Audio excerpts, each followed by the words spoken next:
Good morning, and thank you everybody for joining us, and welcome to session 4 of the 2021 Summer Refresher for eDiscovery Professionals, hosted by the San Diego Paralegal Association and the Orange County chapter of ACEDS.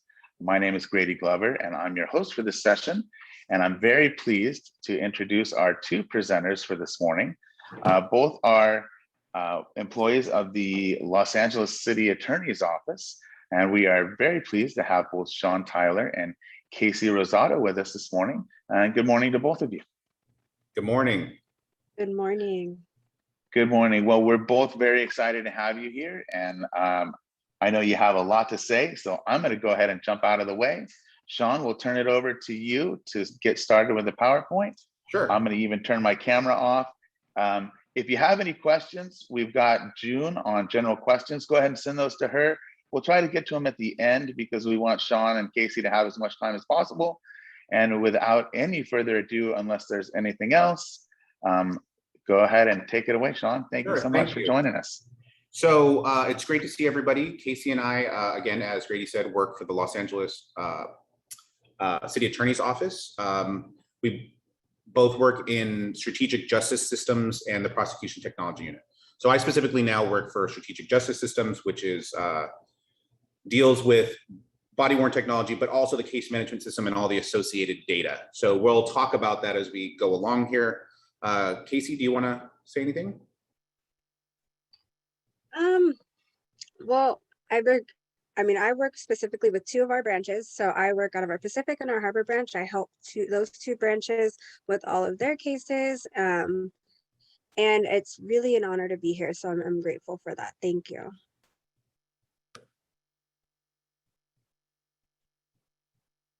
Perfect. So, Sean, I think you've got the floor. And yeah. So now it doesn't let me show my whole screen. It used to let me show my whole screen. I don't know what happened. Changes every week.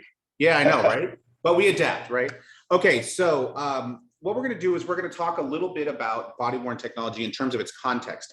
So what happens is that when we're thinking about this technology, basically what happens for most of us, right, is we think about body cam videos or perhaps what is known as Axon Flex, which is, and we'll talk a little bit about what that means. Usually in an OIS, an officer involved shooting, right? Or a use of force, right? So one of the things that I will do my best, and Kaycie will do her best in, is trying not to give you alphabet soup.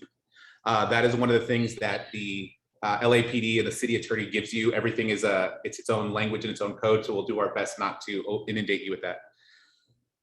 But if you think about the news, right, and you're thinking about all of the social turmoil that we've been going through over the last 18 months, really is a lot of it's coming from cell phone video, but much of it is coming from body-worn video, right? And so it seems to be not only topical, but important on how this technology is transforming things, right? But it's important to understand, not just for understanding what you're viewing, but to understand the context of why the technology is built as such, how that affects your discovery, and how it affects what you're going to do.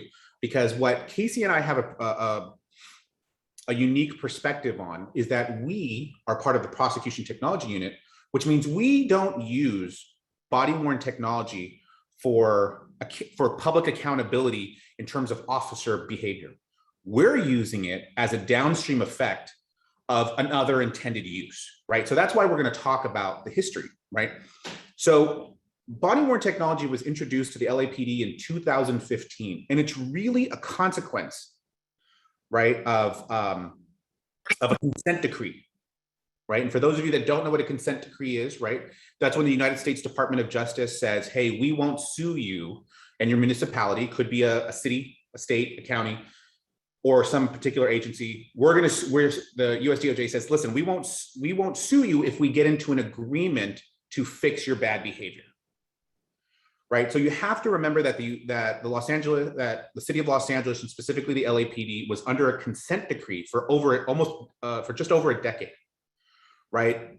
Things that were related to Rampart and a number of different issues that really went beyond use of force. Yes, use of force was important, but it goes well beyond that, right? So the important thing is that when you have large agencies like the Los Angeles Police Department, our city, New York, right? Things like that, is that they become these centers of finance, in the sense that they have to adjust to their consent decree.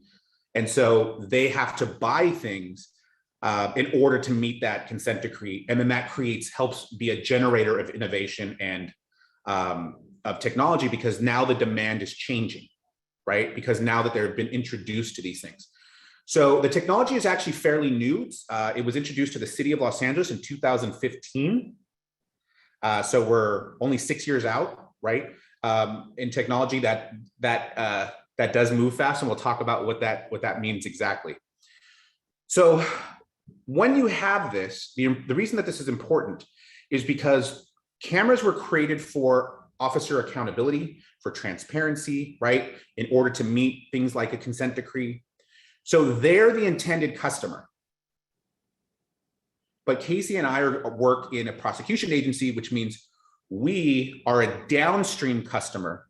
The main customer is going to be in law enforcement agencies, right? It's going to be putting cameras on chests.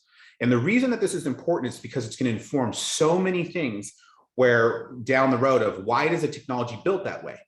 You know, if you're going to present this to a jury, you wouldn't want that, right? You would want this. Well, the answer is, it's because we're not the intended audience, right? The jury is not the intended audience. The intended audience is the police departments, because they're the ones that are driving the technology, right?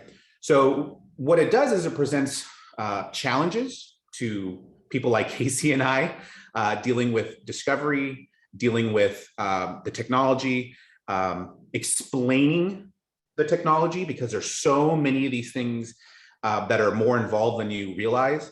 And so we get to spend a lot of time really educating our attorneys, educating our counterparts, even in some cases educating judges or public defenders on how things happen, right? Why does something function this way? So that's pretty much how we got here, right? Which is really, cities are meeting a standard in order to improve their level of accountability and transparency. So they start putting cameras on chests, right? The issue with that is, right, and I think the former DA summed it up well, is that while you're putting on, you're putting on these cameras in order to create accountability, what was not really thought of and should have been thought of is the absolute crushing tsunami of body-worn video that would be used in a criminal prosecution, right? So now what ends up happening is and we'll talk about this tsunami of body-worn, so you get some idea in just a second. So body-worn technology is very simple. It's a camera, right? It's a camera that's battery operated. Most cameras right now are what we call an AB2, that is a Axon Body 2. The reason it's called an Axon Body is pretty simple, right? It's made by Axon. And by the way, a lot of our videos is going to feel like we are employees and or a commercial for the company Axon. And the reality is that Axon has no real competitor right now. So if it had a competitor, that's what we would talk about, but also that's the system we use, right? And the associated products.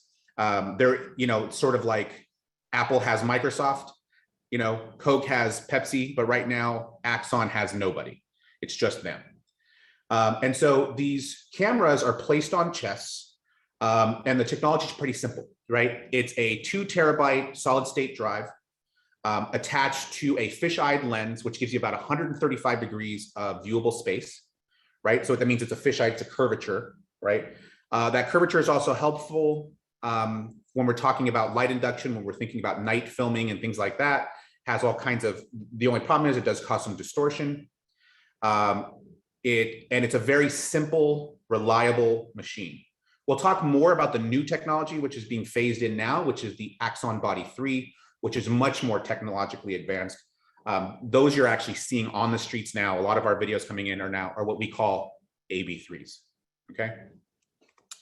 So first off, when I said we're going to talk about this and it's going to seem like we are a commercial for Axon, here's our first commercial, is so that you can understand what the future vision of policing is, but also understand, right, that as time is moving on, technology, these systems, these advances move at a much greater pace than municipalities do.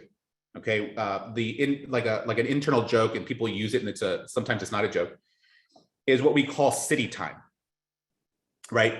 Is how long does a normal thing take, a process take in the city, as it would if you were a private citizen. So, you know, getting some of these technologies, integrating them, just getting them under contract, purchasing them could take a couple of years. And then on top of it, if you were going to roll it out to 7,000 uniformed officers, that process would take a good amount of time. So a lot of these technologies that you'll be seeing are somewhere, maybe somewhere down the road. We just don't know when and if the purchasing power is there, especially when you think about COVID. But many law enforcement agencies have these technologies. So let's try it out.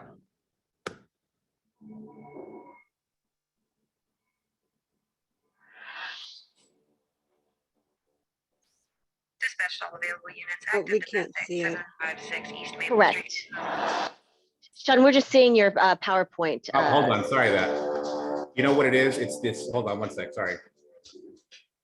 It's this new window system. It won't let me share my entire screen, so I'm so used to just toggling in between. Thank you for telling me, by the way, you couldn't see it, so I'm gonna have to be a little more adept at switching back and forth.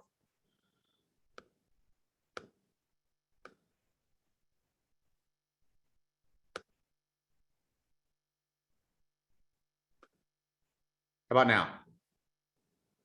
Yeah? Perfect. We can see. All it. right.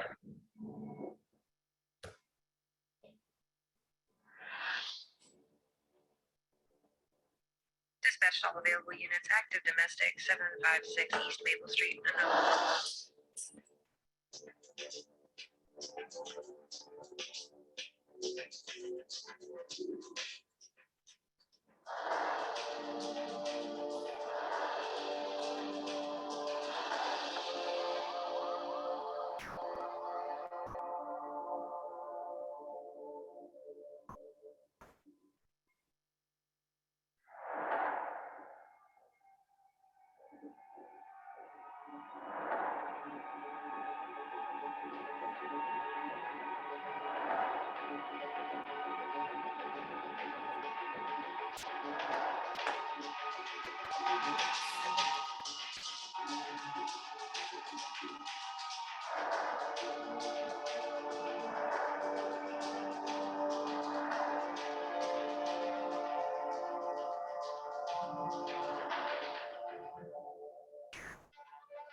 Dispatched all available units. Robbery just occurred, 512 North 7th Avenue. Stand by for further descriptors.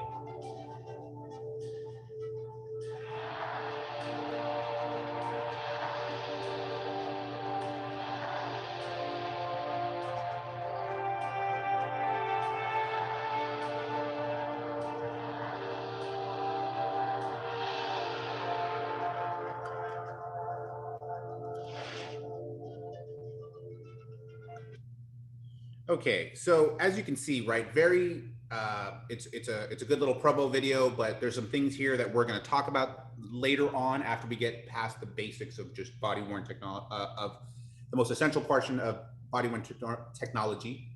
All of a sudden, my mouth had a revolt.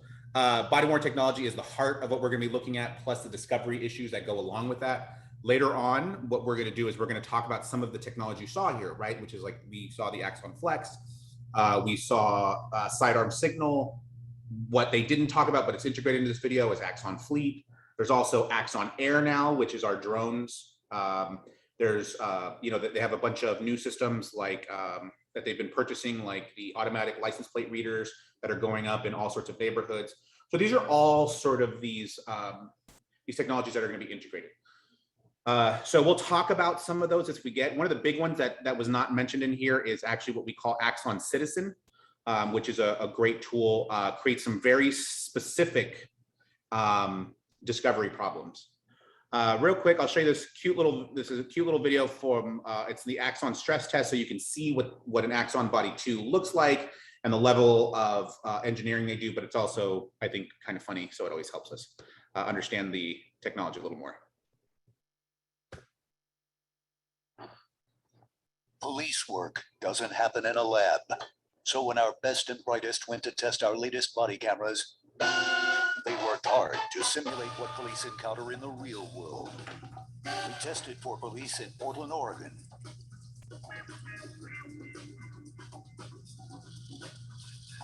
We tested for police in Helsinki, as well as Nova Scotia. We didn't forget the Australian outback. But seriously, we tested for police everywhere.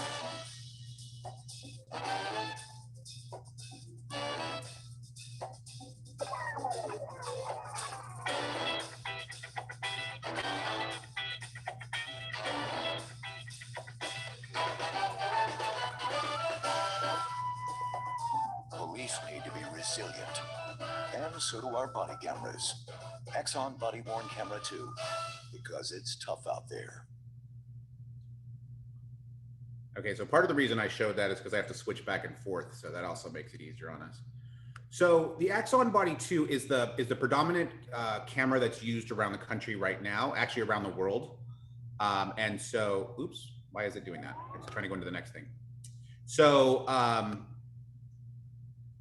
so that is going to be the camera that is, again, going to dominate the environment. And that's what we use at the LAPD. We're seeing the Axon Body 3 come online now.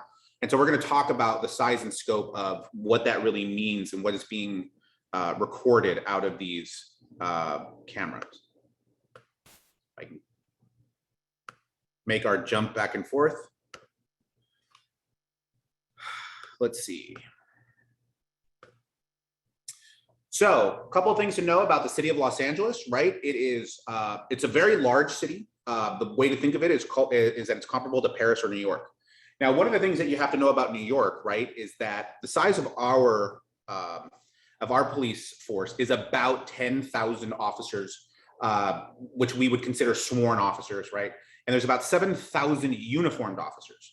Now, the reason that uniformed officers becomes important is because essentially uniformed officers are the only officers required to wear body-worn technology, right? So what does that mean? It means that at any given time, obviously with their watch rotations, it means you're going to have thousands of cameras recording throughout a year. But that does not even, when you have to consider what we call DICVs, or digital in-car videos, right? Everybody thinks of these things and they go, oh, it's a dash cam. Well, we call them digital in-car videos is because as people who work in prosecutions, the dash cam is really great if you're doing a deuce, if you're drunk driving, right? We call them deuces. But if you're working a gang case or a gun case, which I work quite often, what we call the cage is actually probably going to be more important, which means the rear, the back seat camera, right? So we call them digital in-car videos. So when you're thinking about this, right, then you have to think about every time you have a traffic stop, every time you have a traffic collision, a TC with a police unit, every time this is going, there is footage being recorded, right? So we're talking about in the neighborhood of 16,000 videos a day, in the order of magnitude of about 3 petabytes worth of data every year produced just by the LAPD, right? And to give you some scale, right, 3 petabytes is about the size of Netflix, just by the LAPD, right, in terms of data warehousing, right? The difference between, you know, Netflix and Axon and their system is that Netflix is really not about the storage, it's about the push, right? How are we going to get this data out when people are requesting it? Axon, on the other hand, is really about getting it off the cameras and into the cloud. And there's going to be a lot less of a demand on the watch than there is for in a company like Netflix, right? So we're talking about like 3 petabytes every year, right? Now that, especially now that we're at full rollout. So for the last 2 or 3 years, you're talking about, you know, what, 9 petabytes between, you know, 2019, 2020, and now coming into 2021. That is a ton, an absolute ton of data. Then of course you have to think about things like retention policies. How long are you going to keep this data, right? And so when you're first adding it and Axon says, hey, come on over, right? Come to our system. We'll give you unlimited storage for your first contract. Now what happens is you throw stuff on the system. You don't know how long you need to keep it, right? And so you just say, well, we'll keep it perpetually. Well, the reality is, right, is that as these systems are being rolled out, these are the types of downstream issues that are going to have to be tackled by eDiscovery and technical professionals like you, saying, how long do we have to preserve these? Well, are we thinking about the statutes in terms of criminal liability, or are we thinking about these in terms of, are we thinking about the statutes in terms of civil liability, right? And so these are the things that legal professionals like you and eDiscovery professionals are going to have, I think, a larger say as this technology becomes more normalized, as we start to see the casework really make changes into our standards for record keeping and things like that. Okay. So, by the way, New York has like 30,000 officers or something in the order of magnitude of that. And they have a body worn system themselves, which used to be on another system, and then it was bought by Axon, of course. And so they're moving to that too. But it's not about LA, right?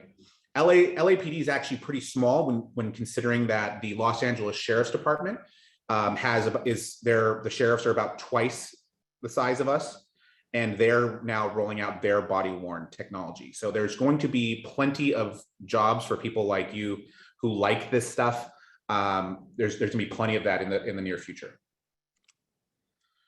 So, and by the way, I should also mention that there was a time when Axon was on AWS, and then they transferred to Azure.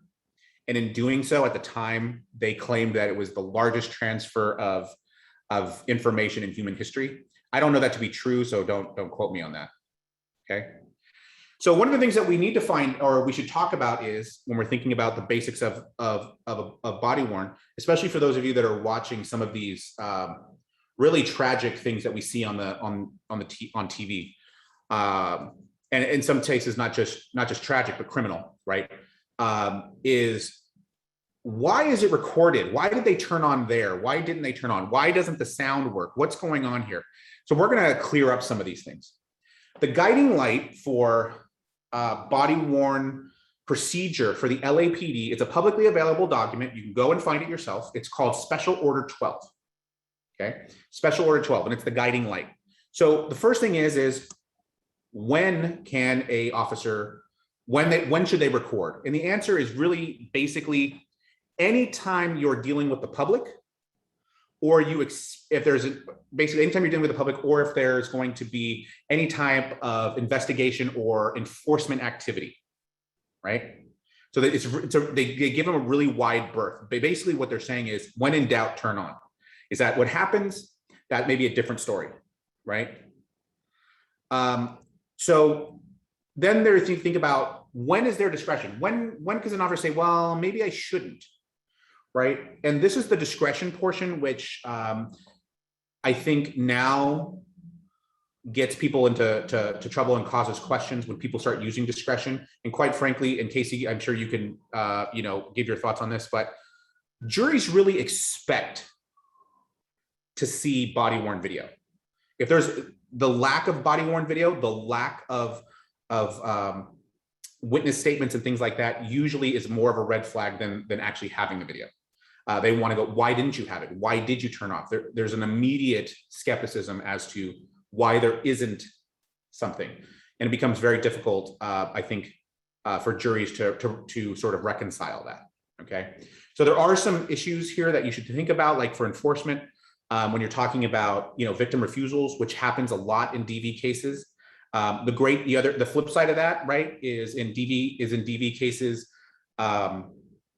if you have a witness that's reluctant, there are times when I've worked on family violence cases where, and just talking about it generally, where there's evidence of violence on people's arms, like defensive wounds and things like that, to the point where body-worn video can go in the place of, say, uncooperative witnesses, right? A complaining witness.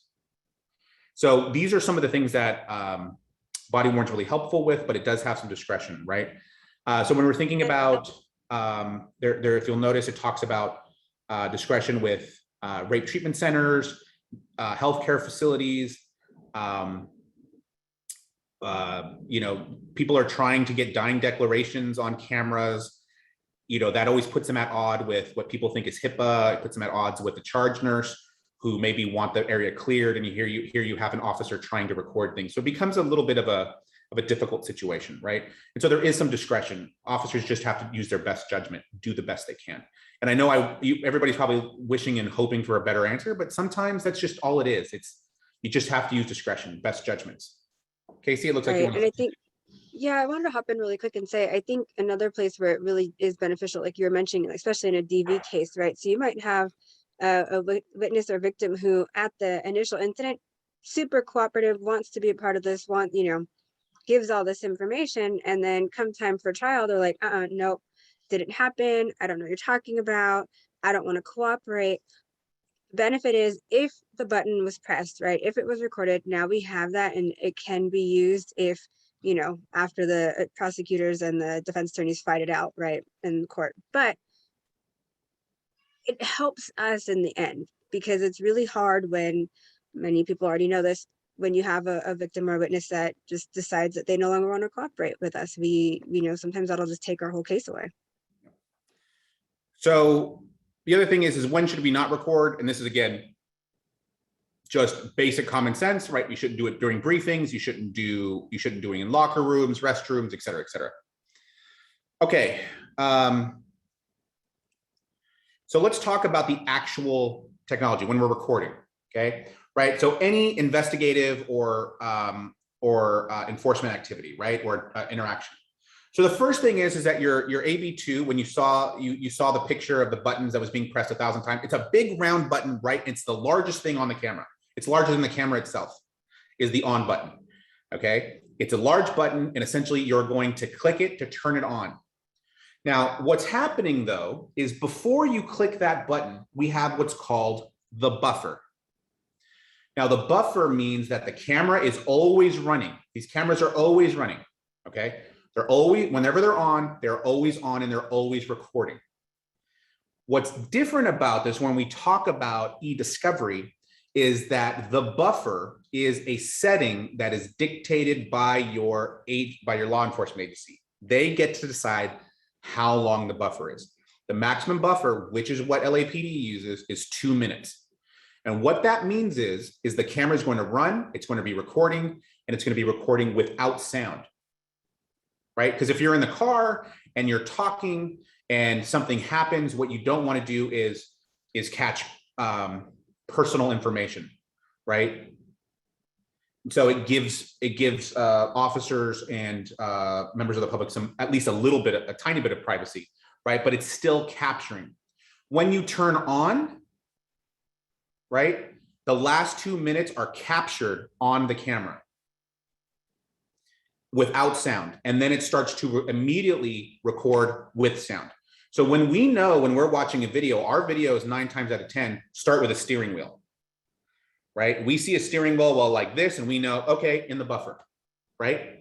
And we know that that means they're en route. They might be code 3, which means you're going to hear, you know, your sirens above you in about 2 minutes. Okay. So again, right, the buffer is captured. We get that 2-minute capture, and the audio is going to be activated. And really, what that means, it's going to start attaching to your recording. And by the way, this big green button there is the button we're going to be pressing, right? So they're going to go through their investigation, which may be something simple, right? Maybe also something tragic, again, as we've seen on the news. When the event is over, and this is one of those interesting things, by the way, this is where when you're watching videos and then a video suddenly turns off and they go, oh, we turned off. One of the things you should know is that a double tap, click, click, turns it on. But in order to turn it off, you have to hold it for 3 seconds, meaning it is much more difficult to turn it off than it is to turn it on. So when you're watching videos and you're going like, why did this turn off? Like, did it get turned off on accident? The answer is no, it was not. Right? You didn't accidentally hold your finger against your chest for 3 seconds. So this is a deliberate act. This is one of those things where when you know the technology, it tells you something about the videos that you're watching or reviewing for production. As soon as you hit that for 3 seconds, the camera does not stop. It just goes back into buffer mode, right? Where it's recording for 2 minutes, captures that 2 minutes. And when you get to 2 minutes and 1 second, your first second drops off the memory, right? When you get to 2:02, it drops off another second, drops off another second. So it's kind of like in this rolling recording system. Of course, at some point, there will, I imagine there will be no buffer, right? Just as the technology moves. Then at the end of watch, right? That means they're done with their day. They're going to take these machines, and you actually have to slap them into the port. You slap them into the port, and it has a proprietary port, which it looks like a needle, like if you were trying to pump up a basketball. And it will upload into Evidencecom overnight, right? It's going to be added to the cloud. It's going to be added to the cloud. So now that we're here, we have a basic understanding. What we need to do is talk about, well, okay, what does that mean for us as paralegals or legal professionals or whatever we're doing in terms of eDiscovery? So for us, right, for Kaycie and I, we work on the criminal side, which means we're not really looking at the civil side because the civil productions are going to follow their same rules as it was for any video. But when you're looking at the videos that we think about, when we have a different set of things to be thinking about, right? So a couple of those things that we need to be thinking about are the Brady Doctrine, right? So for those of you that are not familiar with the Brady Doctrine, right, or Giglio, the Brady Doctrine is essentially, it's sometimes known as Brady and its progeny, right, is the guiding light that says, hey, we as a prosecuting agency, right, have a duty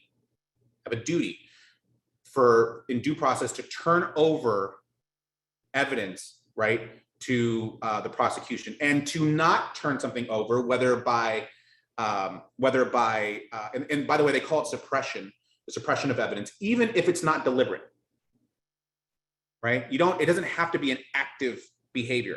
It's not like I just have to hold it. Like I had the evidence and I didn't turn it over. No, no, no. If it's in our possession, we're responsible for it. So that creates a standard that's very different, right? Because it's like, well, if I had it and I didn't turn it over, maybe I had a reason for it. But the answer is, if you don't turn it over and you have it, that could be a Brady violation. Of course, the standard for Brady violation, most people think is more towards Giglio, which is exculpatory evidence, right? They think the standard of Brady is, oh, well, you had a video, it showed my client was innocent, you didn't give it to me. That's actually not true, right? It's actually, the standard is actually much lower, which means our responsibility as prosecutors is much higher, right? It's actually only has to be some evidence that either in singular state or collectively is it's reasonably probable. You gotta love that. That's an actual, from a court case, it's reasonably probable that it would have a impact on for the defendant on their sentencing or their guilt. So when you're thinking about sentencing, right, that again lowers that threshold. So that means we as prosecutors or working as prosecuting agency means we have a duty to go find the discovery that we have in our possession, because we need to make sure that the defense has it, because the defendant absolutely has rights. And we need to make sure that we meet those. So the Brady Doctrine is going to be really important, which means people like Kaycie and I spend a lot of time becoming the masters of this technology, right? Because we have to understand where to find it. Why does it behave that way? Let me give you an example. So when we have a buffer that runs for 2 minutes, right? And we see a video that turns on and it has a buffer for 38 seconds, that means one of two things has happened. That means either the camera was turned on just 38 seconds before the person double-clicked and started recording, or it means that there is a video that's within the buffer period.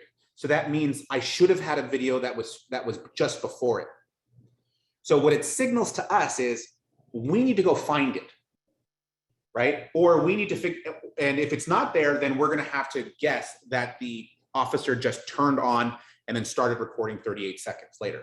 So it's this process when we're thinking about Brady, we're thinking about these different things where we have to really become the masters of information. We become masters of knowing the information for incident numbers, right? DR numbers, RFCs, CIIs, all these wonderful numbers that are identifying to the discovery. In fact, and we have to become interpreters. We have to start actually coming to the point where we have to solve for the common mistakes of officers. And some of it's their fault and some of it's not. A good example is incident numbers. So if you're here with the LAPD, right, an LAPD incident number is a number that is created by the CAD. CAD is the computer assisted dispatch. And so that number tells you what incident you're responding to, whether it be criminal or not. Because sometimes like if I lose my badge, I have to go get an incident number, okay?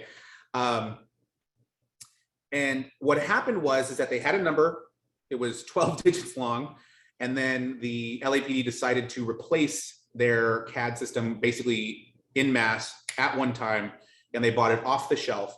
And so that incident number is now 14 digits because they added 2 zeros. And then on top of it, in order to distinguish between police department and fire department, they added a prefix.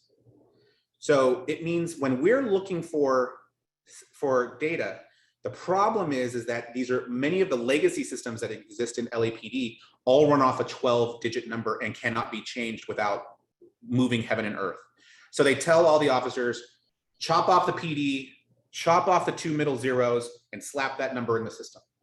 So we, right, as paralegals, when we're trying to meet our Brady Doctrine, when we're trying to meet these requirements, have to go and be sort of interpreters, right?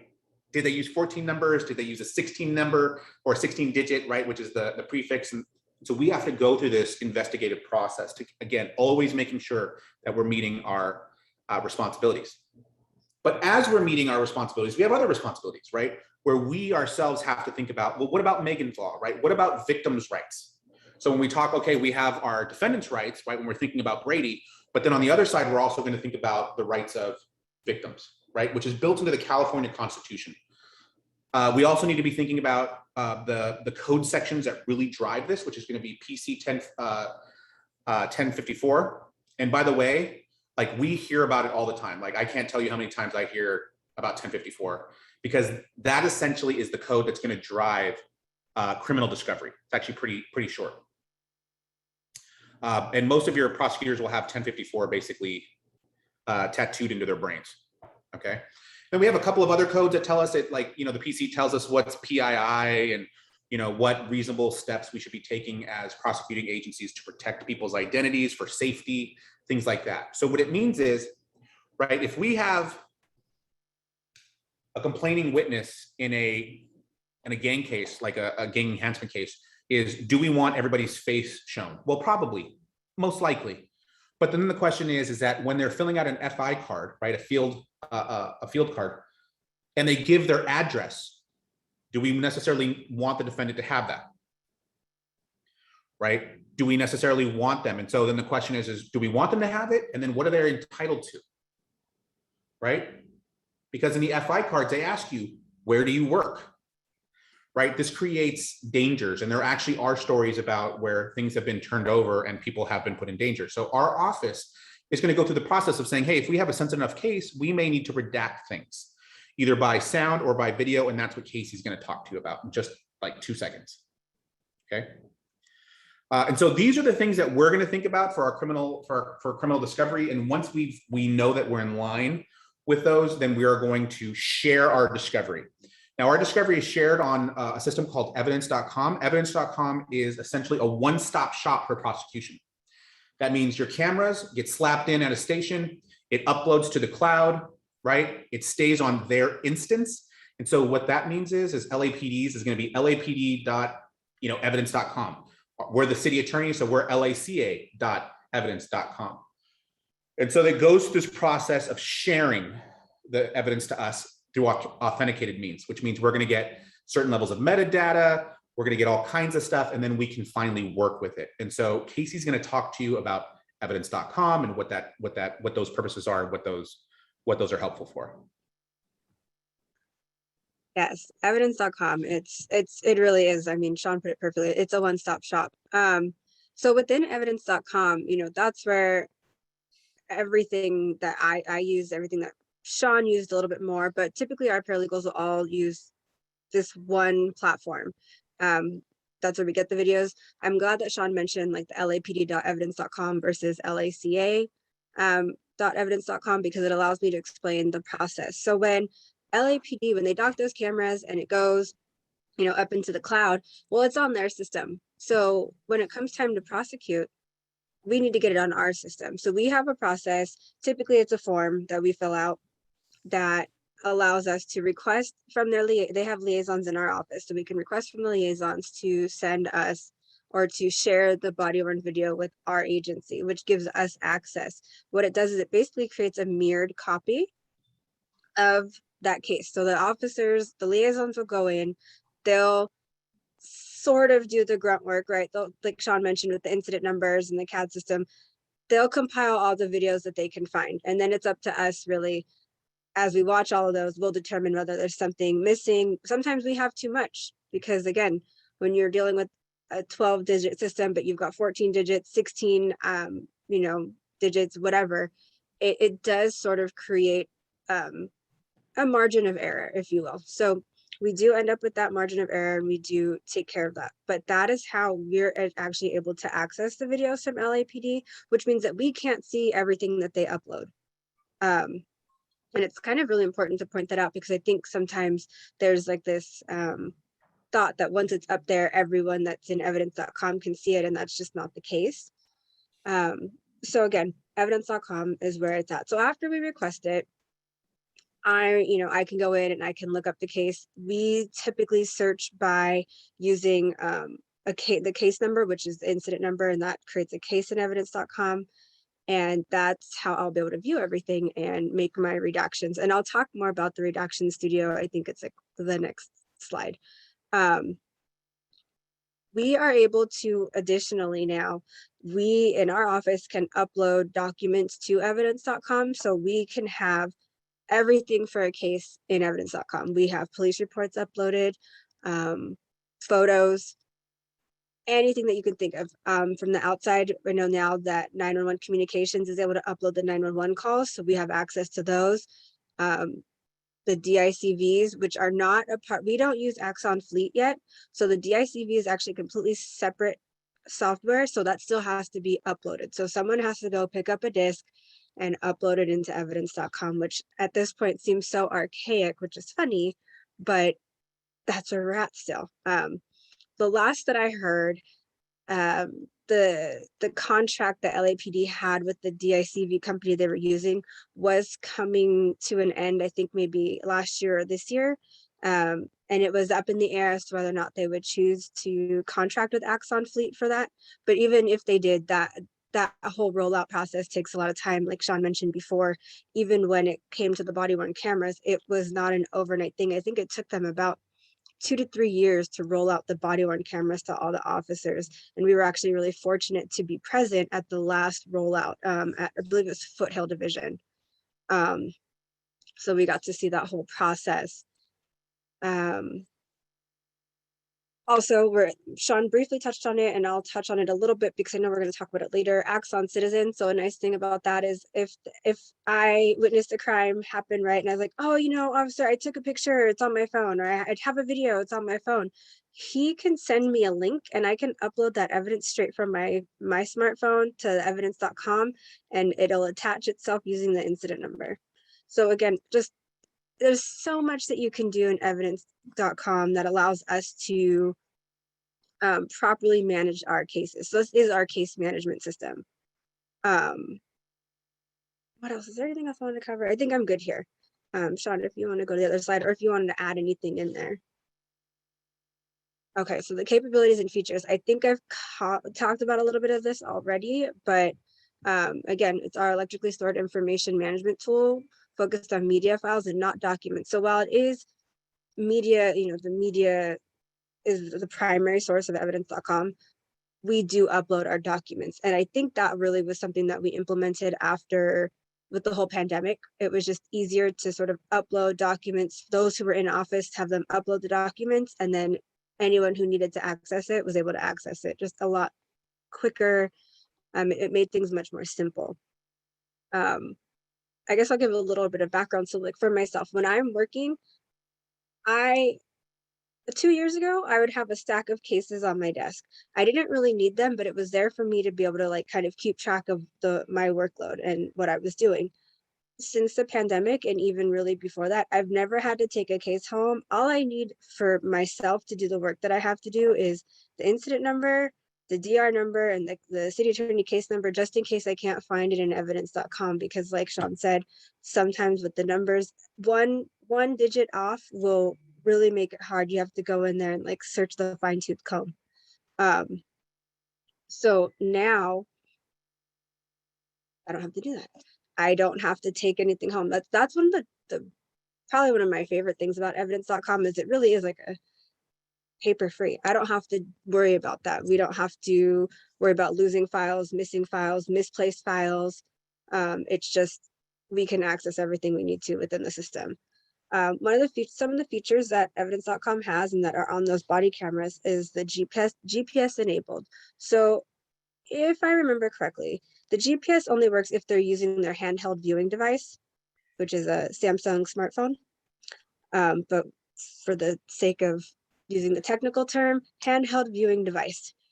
It tracks them, so does the car. So they turn on the phone, which is nice for them because for officers in the field, right, you might have to take photos, and they do have their own little cameras in the car, which is like a digital camera, not just like the DICV, but an actual digital camera that they'll take out for a DV situation. They'll take photos for evidence.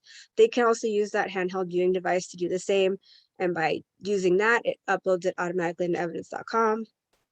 The authenticated sharing allows for sharing inside the system. So when they share it with us, it's like a little drop down and it's like share with Los Angeles City Attorney's Office. On my end, when I share it with the defense attorney, I have to send them a download link. And that's because defense counsel doesn't have access to evidence.com that I know of. So we're always just sending a download link that they can do what they need to do with. It's cloud-based. Sean already touched on that. So one day we'll see what it costs to have space in that cloud. I just want to real quick about GPS. Just so you know, GPS is what we call a may versus shall. So in the LAPD, it's something that officers are very sensitive. It's called may or shall. So may means you can do something. Shall means you must, right? And so GPS means if they have their phone, they're not actually required to carry their phone or to have the GPS turned on, which means some of our videos have GPS information and some of them don't. Great thing about evidence.com is it gives you a little map on the side, and so you can actually see how the video is moving. So if you have a chase, you can actually watch it, and then you can actually click on the map and it will sync the video to that point in time. So if you think that the accident, say like an accident happened on Florence and Normandy, you would click on that intersection on your map, and then boom, the video moves right to that intersection. So it's actually a little cooler of a technology, but also what it leads you to is this metadata? Is it not metadata? Is it something that has to be turned over? Is it actually important to the case when we think about, again, the rules of Brady and things like that? And the answer is that if it's not favorable to the defense, then do you really have to turn it over? Those are the things that you have to think about, right? Right. And then our digital transcription service, which for my paralegal fingers is probably one of my favorite pieces. So for all of the videos, we are able to go into evidence.com, click on a little button and request a transcript, and evidence.com sends that to SpeakWrite, and someone else types up the transcript. It's a beautiful thing. And so we have the ability to have transcripts written in English and also translated from Spanish to English. There is a cost, but it is very, very convenient for us. Typically in our office, we'll only really use this like when I create evidence, and I think I'll talk about that in the Redaction Studio. If I do a redaction, or if I have an attorney that says, hey, I have this 28-minute video, but I can only show 5 minutes and 13 seconds. Can you make a clip? So I'll create a smaller clip. It's just a little segment of that 28-minute video. And then that's when I'll order a transcript. I wouldn't order a transcript for the full video unless they were showing the full video in the courtroom, because it's just used as a guide. So moving on into the Redaction Studio. I've been told I am the paralegal who uses this the most. It's my favorite thing in evidence.com because it is very convenient, and because that's what I was and I'm still mostly utilized for, is to redact videos, and by doing so, I create new evidence. So we use the term, like when I create a video, it's a child of the parent file. The parent file is that original video that we got. By doing this, it allows us to have an unedited version of all the videos that we have, so that if there was ever a discrepancy, if anything ever came up, we can provide that unedited version of the videos. So what I can do in the Redaction Studio, I can use what's called a manual mask, which is to blur a single stationary object. I have used it on moving objects, but it does require me to go frame by frame, which we have the capability of speeding up and slowing down the video to do that. An object tracker, which is the artificial intelligence that evidence.com provides to us, which is really convenient, especially for moving items, cell phone screens, people walking that might need to get blurred or might have something on them that needs to get blurred. And this particular item, the object tracker, started off in the beginning when we started, it was more of a skin blur, because the Redaction Studio didn't exist when we started. It was more just, we would edit in the main frame of the video, and it was a skin blur. But what it would do, it would follow anything that looked like skin, and it would blur that out. Now it's advanced to an object tracker, and it's just like Sean said, it's like a snippet where you press and hold, and you just create a little box on the screen. I also can do audio mute, so that's just taking out any segment of voice. Sean mentioned the FI cards. A common thing that's asked for on an FI card is social security number, address, phone number, where do you work phone number, personal private information. Sean mentioned PPI. That's what that is, and that's what we're able to mute, so that it can go to the defense, and so that it can go into a courtroom, and that information isn't being said out loud to everybody. And then I'll quickly touch on what gets redacted. So in our office, we redact the personal private information, like I just mentioned. And then when defense counsel does try to fight the redactions, we always have a clean copy of the video that's unedited and untouched. And then I do have a small video here that kind of goes over the Redaction Studio.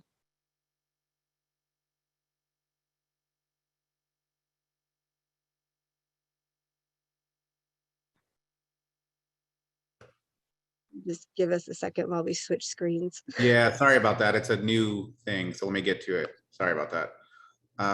Oh wait, I think from yours I have to load it. Lots of clicking around. How much time do we have, Grady, Or Yeah, sorry. We've got about 5 minutes left before we need to wrap. okay, so what we'll do is we'll show this video, and then I'll just introduce you to the AB3 because I had talked about it so much, and then we'll just questions or whatever, if we have time. So let's see. Yeah, and I have 2 questions that I Great. have so far. So Great. And so here we go.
Go ahead, Kaycie.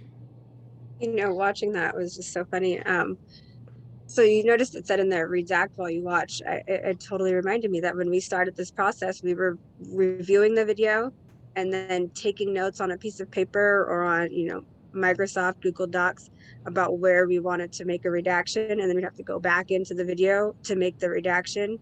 And then we'd have to watch the redacted product that we created to make sure that that we got everything the right way, because we didn't have the ability to specifically go frame by frame.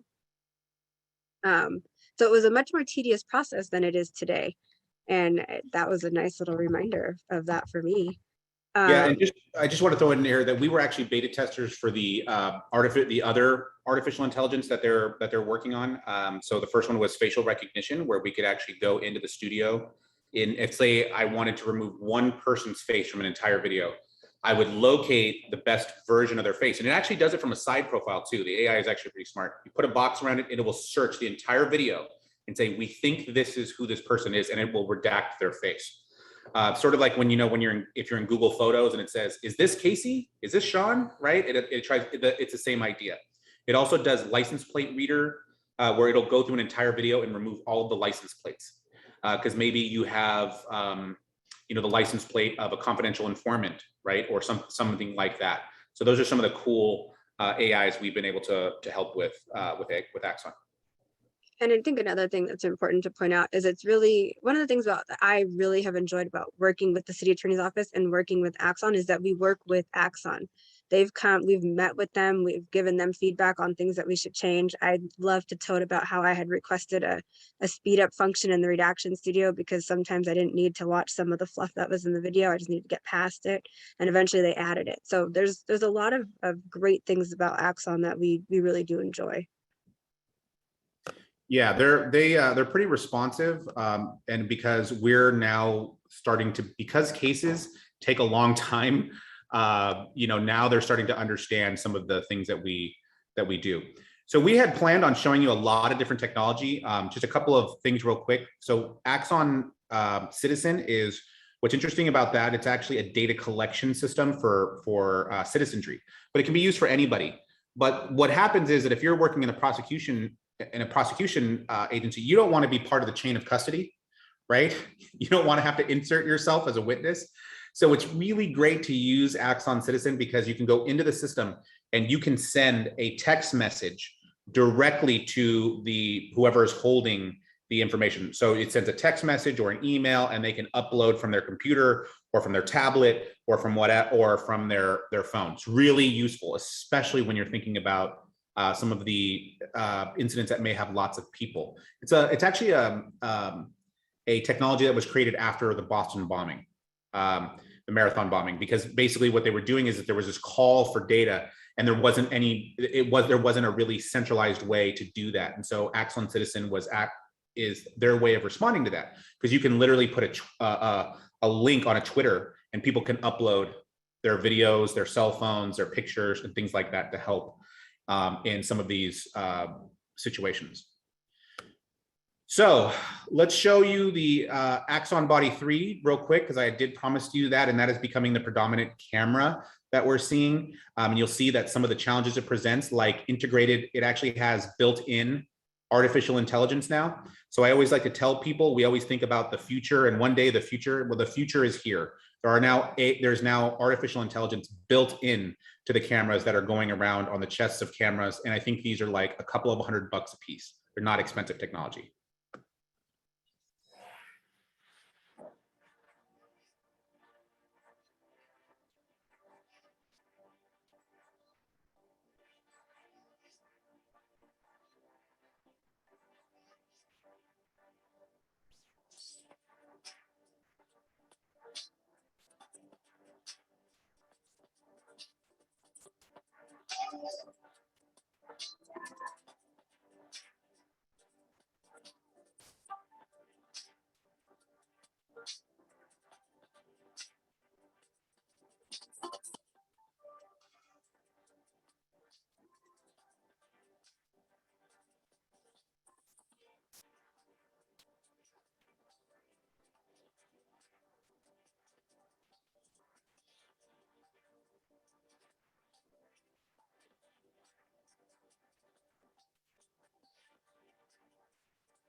So some of the things that I didn't talk about is that this does real-time transcription.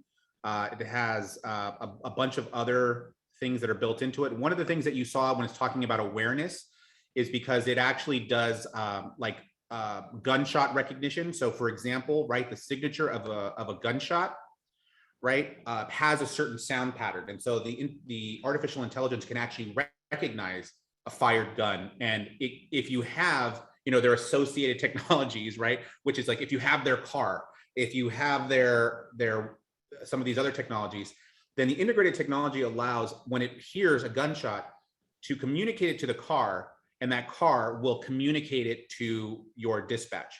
Or if you have a dedicated network, the camera itself will communicate to your dispatch. So these are like the technologies that we're seeing, and it's actually pretty shocking when you think about like how cheap some of this stuff is. Oh, I forgot to tell you guys about the handle, but see here, number 10, this is the back, this is the clip. This is what what attaches to your chest, right? So you can see all of your different buttons. These are for your functionality of like when you want to turn the sound on, when you want to turn the sound off, in terms of like whether you want people to hear you. So we have like what's called stealth mode, because you don't necessarily want for you know, a suspect to be able to hear you coming. And so you see here, it's got red lights and things like that. It's meant to tell you if it's recording or not. If you have green lights, right, that means it's in buffer mode. If it's in red, that tells you it's recording. So it's a very, very compact, neat technology. One of the things I just wanted to mention to you about how the technology, understanding how these cameras are actually helpful. For those of you that have seen use of force videos and seen where cameras, you know, people say oh, look, it magically fell off. They're actually meant to fall off, for clarity.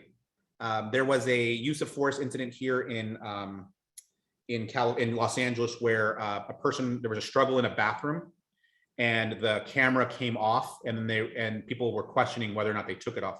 Just so we're clear, so that you guys understand how the technology works, it's actually meant to break away. And the reason it's meant to break away is because what you don't want is a point of leverage. So if you're in a physical altercation with somebody, you don't want them to be able to grab your camera and then to drag you around the room, right? Because then it becomes a point of leverage. So when they grab it, it breaks away, right? And so this is a very common thing, but it's actually by design, not by some sort of error, okay? Simple things to know. Sean, we are running. We're, So, yeah, Yeah, I sorry, think- Grady, sorry. we're running a Go bit ahead. over, and I wanted to make sure that the few questions I have that Sure, you were please. able Sorry to about address. that. So I'm going to start at the top, just so everyone who asked questions, I'm just starting with the first question and moving my way through. I will say this, for all the videos, Sean, that you showed, I did post the Vimeo link in the chat box for people Great. to access if they want to go back and look at that. Also, the Megan's Law, Brady's Law, and the PC codes, I posted links to those in the chat box. Great. So if you wanted to get those, go back in the chat box, copy those links. That way you can have it quickly and easily. So next, Maggie asked, what are your job titles, roles at work? How do you utilize paralegals to achieve those work goals and increase productivity? And Sean, I did post your LinkedIn profile Sure. there for her so she could see that Thanks. in greater detail. But if you could answer that quickly. Sure. The quick answer is so Kaycie and I are actually paralegals. Although I was transferred on Wednesday to strategic justice system. And what that means is when you think about all of these cameras, it creates data in the background. And so somebody has to manage the data. And so basically what I'm doing is I'm now moving to a larger scale of work. Instead of working on particular cases, I'm working on branch-wide issues. So we're paralegals. That's that's why we exist, is because we are the more efficient folks. And the reason for that is number one, because we're paralegals, but number two, because attorneys have different requirements, right? They need to go to court. They have to make appearances. And when you're in criminal, they're going to make a lot of appearances. And so we're the ones who can really hone in, focus, and become the masters of the discovery. It's much like just like if you're in civil, most paralegals and lit support people are going to be the masters of their data. For us, we have to be that resource. And we have people on our team that are less technically savvy than others, and they get nervous about their lack of thing. And I always tell them they don't have to be as technical as I or as Kaycie is. They just have to be more technically inclined than their attorney. And that usually brings down the level of stress, right? They're like, oh, that's right. I don't have to beat you. I don't have to beat the people next to me. I just have to be more technically savvy than my attorney. And so that's where our real value is. And I can tell you that our office is absolutely wonderful about being really appreciative of our work. I can't tell you how wonderful it is to have a really grateful office. So. Number two, Zaira had a couple of questions. First, she wanted to know, are all Axon BWCs, are they automatically uploaded to Evidencecom? Yes. So just for clarity, BWC is body worn camera. We call them body worn videos. So that way we know if we're talking about the camera or the video. I assume she means the video. So our BWVs, yes, are automatically transferred to evidence.com, but it goes to the instance of the owner. So again, as you're working in eDiscovery, you're going to realize, right, that there's these, for those of you that like databases and relational databases, they're all logged by device and serial number. And that serial number is actually burned into the actual digital camera. So you can see it in the top right. You'll notice that every time you watch a body worn camera, it has the UTC and then it has a serial number. So that way you can't change it. So your serial number is attached to a device number, slaps it in, then that's associated with the officer. And so you're going to create all of this metadata as it's immediately uploaded into the system. She also wants to know an officer cannot, once it goes in, an officer can't do anything about it. They have there's no steps that they can take, that anybody can take to intervene to stop that upload. She also wants to know for the ancillary documents, reports, images, and other things, do those have to be manually uploaded, or is that an automated process as well? So most of the reports and things like that are going to be manually uploaded. There are systems like when we talked about Axon Citizen and we talked about some of those things that can be done automatically. They're expanding the system. So some of the things we didn't get to talk about, like Axon Records, which is essentially, Axon is basically trying to sell municipalities a one-stop, like, hey, you don't have to build these systems. We'll build them for you. And by the way, they're all integrated. Because one of the real challenges about municipalities, and this is the part that if you've ever worked in government or just ever been involved in the system, is that they're all legacy systems, right? You buy the technology as you need it, right? Which is it's just sort of a hand-to-mouth sort of psychology, right? Which is, oh, wait, I need dash cams. Okay, so we'll just buy dash cams. Okay, well, now I need a record system, so I'll buy the record system. Oh, I need a new CAD, so I'll buy the CAD. And what it does is that they're always making the choice, not always, I don't mean to be overly generous, but they're making the decision in a vacuum. What do I need for this one system? And what I think the future is, and I think what Axon is communicating, is to step back and to see it as an entire ecosystem and getting that ecosystem to communicate with each other.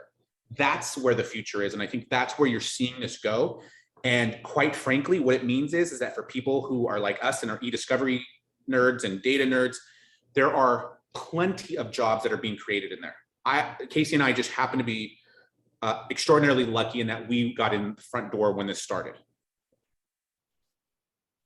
Eric had a couple of questions, and I know we need to wrap up. For those of you that need to go, feel free to jump off. Hi, He Eric. said, you mentioned that there are 3 things you only need now to work from home or anywhere else: incident report, DR number, and what was that third item, Kaycie, that you mentioned? Our city attorney case number. Yeah. Yeah, so the city attorney case number, and those are just so that I know how to find, one way or another, I will be able to find the evidence that I'm looking for in evidence.com. Other than that, I just need a computer and internet access, and we can do everything within evidence.com, which is really phenomenal for us. Yeah, and one of the things about COVID is that it's made our nimbleness much more obvious to the institution. So one of the benefits, and this is obviously COVID has been a terrible experience, but if we're going to try and pull out like a light at the end of the tunnels or positive silver linings, one of them is this rapid dive into working at a distance and technology, right? Because now there's an invested interest. Sort of attorneys could always go, DCAs could always just go, well, I've always done this way. Why do I need to do something new, right? And now they've been forced into it. And so it's been really helpful. So when Kaycie's talking about that, basically all we need is Zscaler, which is a network adapter so we can get in safely, and we're off to the races. So one of our attendees says that she works for the USAO. And so one of the questions she wants to know is, when they start collecting their discovery in that, they're trying to figure out the most efficient way of doing it, would they be permitted to access evidence directly from evidence.com? So you have to have your own account, you have to have your own instance, and then somebody needs to share it with you in an authenticated way. And quite frankly, if you're trying to put a case together, either especially on the criminal side or civil, if you can get yourself an instance of evidence.com, when you get your data, you're going to get a much fuller production. And one last question, with Axon's AI capabilities, are they working on any sentient elements to integrate to their products? Well, I don't know that they're that far, but when we talk about, if I understand the question correctly, I can tell you is that there are ethical issues that have come up, and they have their own ethical board to make sure that they're doing certain things. So they have established limits internally. So like a good example is and hopefully I'm answering this question correctly based on the way I understand it. For example, the AI for facial recognition. The reason that it's really an artificial intelligence is because it learns by the person's face in a vacuum. So you have one video and you go and you say, whose face? I can see your face, June. So if I find your face, it's going to go and find your face in that video. It's just that it's not plugged into another system. So it's not going to look through the database. It's not going to look through all of evidence.com. It's not going to connect to CalPhoto. It's not going to connect to, a passport system. So it's always going to be in its own little bubble. So they haven't really designed the system to be much more than to learn in a very closed environment at this point. I don't know what they're going to do in the future. I'm sure it's going to be like, the whatever report, the Minority Report at some point, but we're not there yet. Well, Sean, thank you so much for presenting for us today. It's been fabulous. And of course, everyone's like, oh, I want more info. So I tried to get to everyone's questions. I hope to see everyone on Wednesday for our next installment of our summer refresher. I apologize profusely for going over, but everyone who's attended the session before knows there's a lot of information here. So thank you all so much for attending. And thank you for having me. I know, Kaycie, I don't know if I just want to say thank you for everybody. You guys have been so wonderfully patient, and sorry for us talking so fast and trying to cram too much information in. You love Kaycie? talking. That's the problem. You've got two like blabbermouths here. We'll talk to you forever. We've got 2 more hours. I'm just kidding. But no, thank you so much for having us. I know as far as I mean, feel free to reach out to me. I know some of you have sent me requests on LinkedIn. Happy to answer any more questions you have. If you want to message me there. And just thank you so much. Very Well, and informative. Thank you. Thank you. We are going to be ending this recording now.